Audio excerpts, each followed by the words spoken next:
Good afternoon, Ron. Casper Captain, you make a move there with him. Was there a point of no return and a last straw there making that move? And hindsight's always 20/20, but what prompted you to want to re-sign a player who had a disappointing season by any measure to assume the captain last summer? Fair question. It was 2 years ago, Cap had 30 points in 40 games and looking like he was a pretty good player, and the feeling was that last year was a bit of a down year and that he would bounce back, and he's still almost a half a point a game guy, and I think he can be a productive player. Unfortunately, it hasn't worked here, so tough decisions have to be made along the way, and that's what this was with Cap. Danny? Ron, given some of the struggles to some of the players that you've signed to contracts over the past couple of seasons, and just the inconsistencies in general across the team, has that made you and your front office reconsider your player evaluation at all? No, I think we've made some good moves. I think you look at every team, and there's probably some moves that you always look back. Things are 20/20 in hindsight, obviously, as was just mentioned. I think sometimes players have more value to a team than maybe the fans or people realize, whether it's face-offs or penalty kill or whatever it might be. So I think there's different circumstances when you're building a team. You're looking, okay, how many PP guys do we have? How many PK guys do we have? Do we have a left shot center? Do we have a right shot center for face-off? There's a lot of things that go into it, just outside of just looking on the periphery and kind of saying this guy's not productive or this guy's not playing well enough.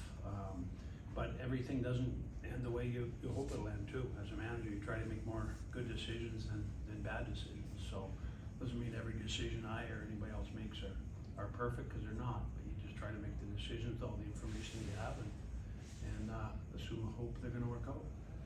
What? Ron, when you spoke with us a few weeks ago, you said that more or less you hope nothing would happen that would make this team sellers by the deadline. As we stand a week out, is that still true that you would likely not consider selling by the deadline? Our intent is to continue to try to make this team better this year and years beyond this year. We want to stay competitive. We made that commitment last summer with our core. Those guys have played well. I guess the hardest part about our team right now is probably the volatility. It's a tough one, quite frankly, to put a finger on. I think we had that streak, I think, with 20 games where we were really good, and we've had some 6-7 game streaks where we haven't been very good. So kind of like, in some nights you ask yourself, what team are we?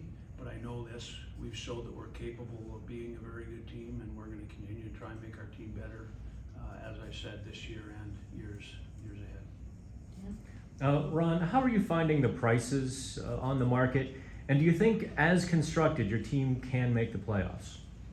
I do believe we can make the playoffs, yes. The prices are high. They always are at this time of the year. Sometimes they fall and sometimes they don't. So we'll continue to monitor the prices and the fits and everything as we go along here. And as I said, we'll try and make our team better. Jeff on the left. Ron, there were chants last night during the game to have you fired. What's your reaction to that, and how does that impact you as the GM?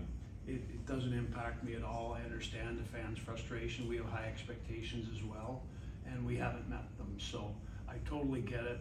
When you're a GM, you know what you're signing up for. We work in the public eye, and they pay good money to come to the rink, and they certainly have the right to chant and say whatever they choose. So it's not going to affect anything I do or don't do. I've been, since I was 22 and became in the league, criticism is part of the business, and you have to handle it. You have to deal with it. Rob? Ron, too, if I may, on Kapanen, was this move necessary in order to get Ruda back onto the roster because of LTIR? And also, do you need to do something else to clear cap space to improve this team? We're going to do everything we can to improve the team, but I'm also not looking. We're not looking to spend big assets on rentals. So if we're going to spend a big asset, it's going to help us this year and years to come. That decision has been made. If we can do something that makes sense for a few years here, makes our team better, we'll certainly do it and look hard and evaluate it and see if it's the right decision for our team at this time.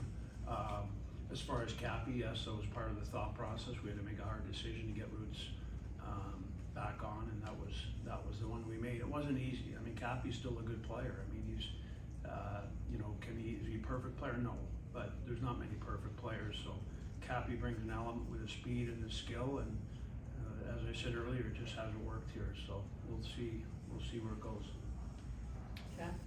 Ron, does the Kapanen move allow you enough space to be able to bring up anyone from the minors, and is there anyone down there that's intrigued you with their play as of late? You know, we're still jammed up there. I mean, we could, I mean, OC can go down, we could send OC down, bring somebody up, but OC's played pretty well for us. We've certainly had discussions about players down there. I think Puustinen and Nylander have played extremely well. Hollander's played well. You know, Gruden, I think, is out right now, but he's played pretty well. So we have options down there to bring up, and certainly we've discussed them along the way, and we'll continue to keep an eye on them. Last one, Seth. Ron, your most prominent addition to the Penguins since you've been the GM is arguably been Jeff Carter. Gave you some energy in that after the trade deadline, had a productive year last year.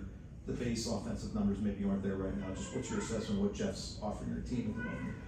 Well, I think you look at our bottom six. I think a lot of people have alluded to it.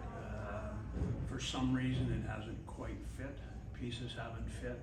You know, part of the Cappy thing. We're not blaming Cappy by any stretch of the imagination, but I think the pieces just haven't fit. And we're trying to find pieces that fit. So, the question earlier whether it's a Nylander or a Puustinen at some point that comes up and give it another look.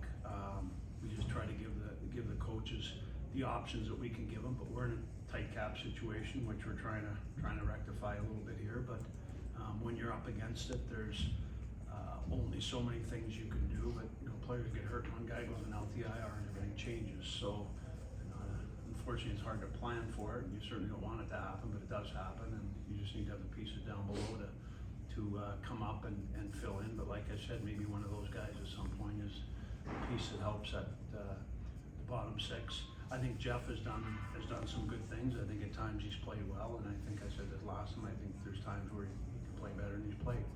But he's a big face-off guy for us. He's a penalty killer for us, and he fills a role. Thanks. Thanks, guys.